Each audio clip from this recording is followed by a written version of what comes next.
Welcome back. My name is Hiraku Murakami. I'm here with NovaEdge Academics, and today we'll be continuing with B2 greenhouse effect.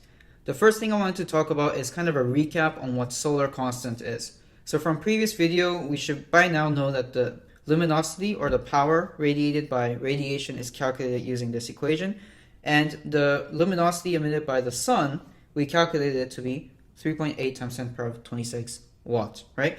And we also talked about something called apparent brightness. So by the time the sunlight reaches on the Earth, the intensity we receive above the atmosphere of our Earth is actually equal to 1.35 times 10 to the power of 3. We've done this in our previous video, right? Now, here's the thing. What we receive on the surface of the Earth is different from what we receive before it enters the atmosphere. And there's a clear difference between that. What we actually receive is around 300 watt per meter squared versus 1,350 watt per meter squared. That's at this point. Okay, so by the time it reaches our surface, it's around 300 watt per meter squared. And there are a few factors of that. One of them is called albedo. Okay, and an albedo is the ratio between power that's reflected versus what's incident. Okay, so let's talk in terms of what's going on in real life. So when the sunlight comes into our atmosphere, right, this atmosphere, it has clouds, it has gas molecules, it has all sorts of things that inhibit the sunlight from passing through. Okay, some of it is reflected, right, and some of it is absorbed, and some of it is transmitted. Right? And once it transmits, it hits the surface of the Earth where it repeats the same thing. It reflects and it absorbs. Obviously, there's no transmittance at the surface of the Earth. Like, how would you transmit through a solid soil, right? It doesn't happen. But atmosphere, you can transmit some light. Now, the ratio between this reflected versus the incoming sunlight is called albedo. So different materials will have different albedo because some materials reflect more than the other. And I have some examples here, right? So ocean is 0.1, forest is 0.1, but snow has a high albedo. It reflects 80% of what's coming. Okay, so let's do an example problem here. Pause the video and give this a try. Okay, so the radiation that's absorbed, right, is equal to this, right? Because albedo is how much is reflected, which means 1 minus albedo is how much that's absorbed, right? So in this case, it's going to be equal to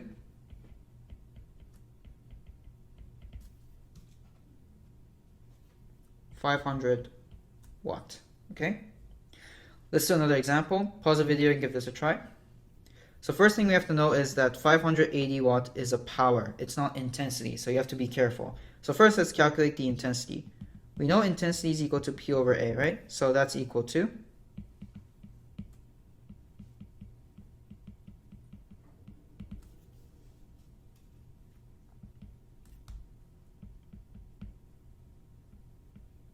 (147 watt per meter squared).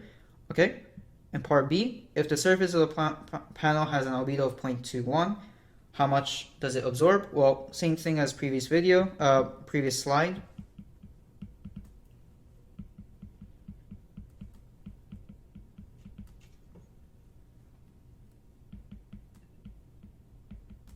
Okay, now we're going to talk about emissivity, and I'll explain in a bit why we're doing this again and again, because we keep talking about emissivity, right? But emissivity, by definition, is the ratio between the actual power emitted to its theoretical power emitted under blackbody condition, right? I've said before that emissivity is like how close you are to the black body. So this is, by definition, the ratio, okay? So let me give you an example of what that means, right? So suppose I have like a metal sphere, okay? And let's say the temperature of it is like 1,000 Kelvin, okay? Well, under black body condition, assuming emissivity is equal to 1, I can calculate that the power theoretical is equal to this, right? I know the surface area and I know the temperature. So I can calculate the power that's emitted, right? Theoretically. Well, let's measure it, right? So let me use an instrument and measure what's actually emitted. So P. So this discrepancy between P actual and this, the ratio between that is the emissivity. So let's say, I measure it to be 100 watt, but theoretically it's 200 watt, right? Then the emissivity is equal to 100 watt over 200 watt, which is 0.5. Okay, so that's the definition of emissivity. And here are some things like emissivity of materials. Okay. Now, why do I keep talking about emissivity and albedo? Well, it's because it matters a lot when we talk about energy balance or power balance. You can name it either way. So as an example, right? If I wanted to calculate the temperature of the Earth under thermal equilibrium, because temperature of Earth is not changing that much, right? I can actually use math to calculate this. And well, if it's at thermal equilibrium, that means radiation absorbed has to be radiation emitted, right? If I absorb more than emit, that means my temperature should be rising. And if I emit more than absorbing, that means my temperature should be cooling, right? So let's quantify these two. Radiation absorbed, well, we have the incoming light, the solar constant, we've talked about this already, right? I have to multiply that by the area, right? Because power is equal to intensity times area. So the area in question here is actually the circle, pi r squared. And there's a good reason behind that, right? So let me write this. P is equal to surf S times A, or which is, okay? There's a good reason why we take pi r squared instead of, the curved surface area. And the reason is very similar to what we've done before. So for example, if I wanted to quantify work, this was the equation, right? One thing that needed to happen was that these two had to be parallel. That's why we have the cosine theta, right? If I was pushing the block with this force, I find F cosine theta because F cosine theta is a component that's parallel with S. We're doing the same thing here, except they have to be perpendicular, right? So let's say I had a power that's coming like this in an area like that. I only take into account this portion, P sine theta, because that's what's perpendicular with A. And if I do that at every, surface, I get that the actual area is pi r squared, mathematically, okay? So radiation absorbed, the incoming power is this. What I absorb is 1 minus albedo. We've covered this before with 2 examples, right? So that's the absorbed. What's emitted is, well, easy. This, right? So if I were to isolate T, then I can find out that T is equal to 286 Kelvin or 13 degrees Celsius, right? So both albedo and emissivity are very important in energy balance calculation and temperature calculation, okay? So if one thing changes, then the temperature is going to change, okay? Now, one thing to note here, 13 degrees Celsius, that's quite low, right? On average, on surface of the Earth, it's about, 20 to 25, right? Something like that. So 13 degrees Celsius is quite low. So is the math wrong? Well, a little bit. We didn't take into account of something called greenhouse gas and what that does to trap heat and increase the temperature. Okay, so that's what we're going to talk about next. Okay, so we keep hearing something called the greenhouse gas effect, the greenhouse gas itself, right? And the global warming that comes with it. We have to limit carbon emission, etc., etc., right? These are all things that we talk about in the news, right? Well, let's talk about what's happening scientifically, right? So greenhouse gas are just molecules that interact with certain EM wave frequency due to their covalent bonds. Okay, so as an example, CO2, right? It has these 2 covalent bonds of C to O, right? And just by pure coincidence, these bonds, right, they vibrate at a certain frequency that's equivalent to the Earth's radiation. So remember, incoming sunlight and radiated by Earth. And also remember Wien's law, right? Wien's law, we could do. Remember Wien's law, right? The wavelength is equal to some constant over by the temperature, right? Do you remember this one? So we've covered this in previous video, but Wien's law, right? So our Earth is emitting a certain power and also a certain wavelength. And this wavelength just happens to interact with CO2 and H2O, N2O, O3, and CH4. There's a lot of them, right? And the reason why we only talk about carbon dioxide is because the others, they're quite constant in the atmosphere. Their concentration is constant, but CO2 fluctuates because of our human activities, and that's why there's global warming happening, right? So this ray that's being interacted by this greenhouse gas, right, it essentially absorbs into its bond and then also reflects back. And when it reflects back in all directions, right? So maybe only like half of it is actually escaping while the other half is being trapped into the earth. And this trapment is what causes temperature to rise. So if we have more greenhouse gas, then that means we're going to have hotter atmosphere because heat is trapped, okay? Now, one thing to remember that, the temperature of the sun is different from temperature of the earth. So the power emitted by the sun does not interact with the greenhouse gas. It only interacts with what's coming out of the earth, according to Wien's law, okay? And the wavelength that greenhouse gas interacts with is in the infrared region, okay? So let's visualize this in terms of power balance. So we have the sun at the top here, and we have intensity coming S. What's reflected is S times albedo. What's received is S1 minus albedo, and of course you have to multiply by power squared if you want the power, right? This is in terms of intensity right now, so you don't need the area, okay? Received by Earth, and then Earth emits back with P is equal to this. Let me just keep it into a power scale. Okay, now some of it comes back and the other goes out. So maybe around 50% chance it goes out and the other one comes back down, and it repeats the same process over and over again. So that's what we visualize to be trapped. Okay, so let's do an example, and this one is a really, really tough question. Pause the video, read it carefully, and give this a try. If you're able to solve this one, that practically means you're like a master in this topic and you really know what's going on, okay? And dissect little by little. So pause the video and give this a try. I'm gonna answer it. Okay, so I need to prove these math, right? I1, I2, and I3. The first thing they tell us is that I3, the fraction of the intensity escaping the Earth is I3. So I3 is essentially just I1 times T, right? Okay, now I can actually find I2 because of this. Why? Because, well, I know that I1 is lost to this, and to this, right? So if I do 1 minus albedo minus T times I1, that's actually what remains here, right? Okay, so I2 is just half of that because it splits into two, right? So half of 1 minus albedo minus T times I1, okay? And of course, the incoming sunlight here is S times by 1 minus albedo over 4.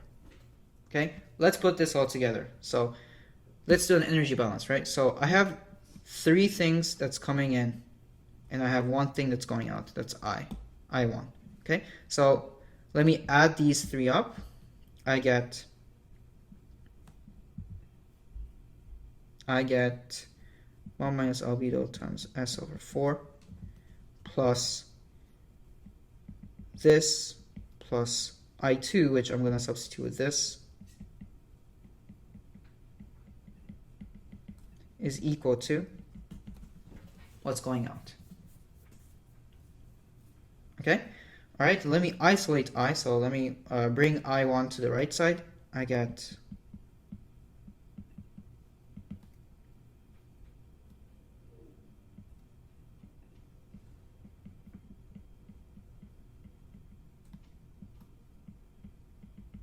okay, I hope you know how to factor it out, right? It's just bringing it to the right, factoring it out. Okay, and let me just simplify this by multiplying everything by 2 and dividing it by 2. So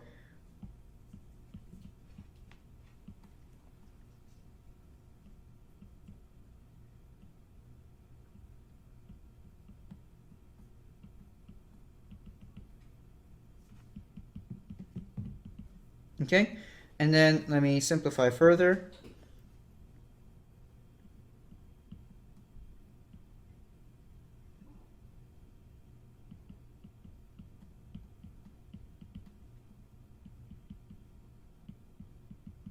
Okay, and isolate I1, and I'm gonna get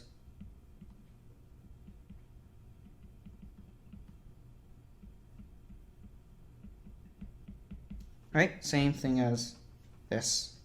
Hopefully you got the same thing. Okay, so now that I proved that one, I can find I2 because I2 is in this expression.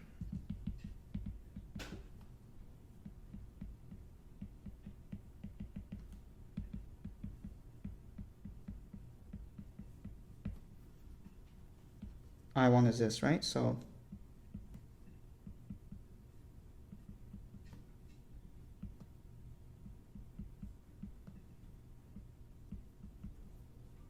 simplify, and I get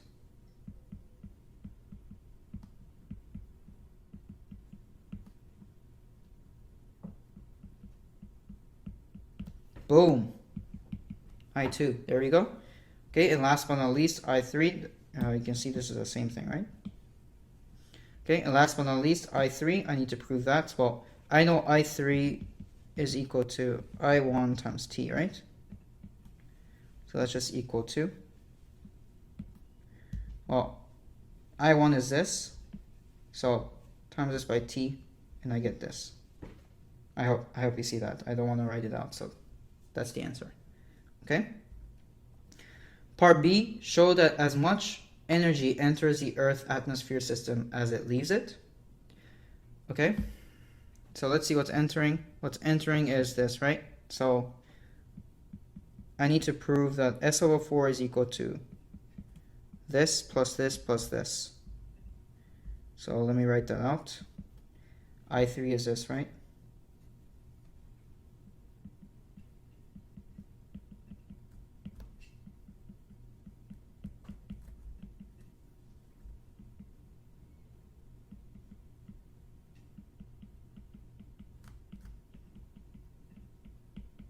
Okay, let me simplify this expression right here.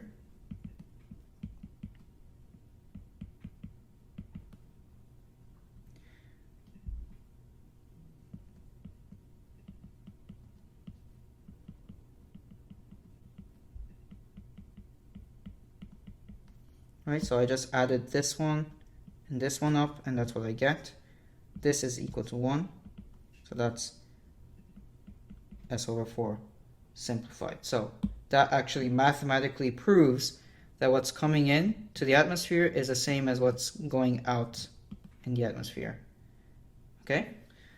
All right, so that's essentially the greenhouse gas. And well, just to show you some proof that CO2 concentration is reflected as temperature increase or decrease, historically speaking, this is a graph that you can see. So as carbon dioxide decreases, temperature on Earth decreases. As it increases, temperature increases, and it's kind of a cyclic pattern, and every time there's an increase in CO2 concentration, there's an increase in temperature on Earth, right? And so the question becomes, how do we measure the concentration of CO2 on Earth? We actually use something called dendrochronology. It's essentially using the tree trunk, dissecting it, and seeing how much carbon is trapped on each layer. And if we're able to correlate it with its age, right? Let's say a tree is like 200 years old, I can actually basically dissect the CO2 concentration on Earth as it's absorbed and forming the tree trunk, how much over the last 200 years, how much CO2 there was. And there are other methods to track down even further behind, but in the past, but we don't really talk about that in the IB.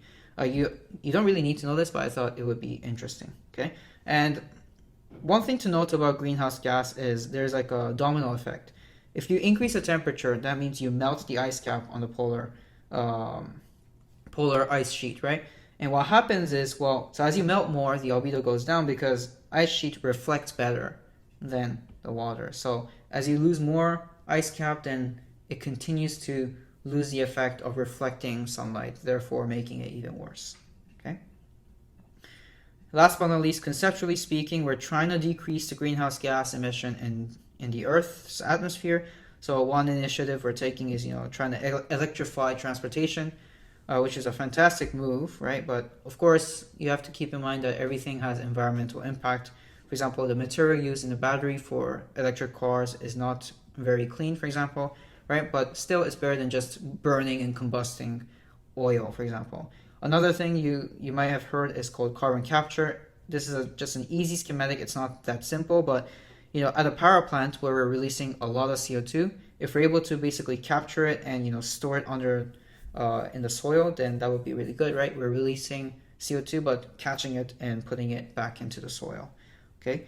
Now, one thing I want to note here is this is how it looks like in terms of our energy sources.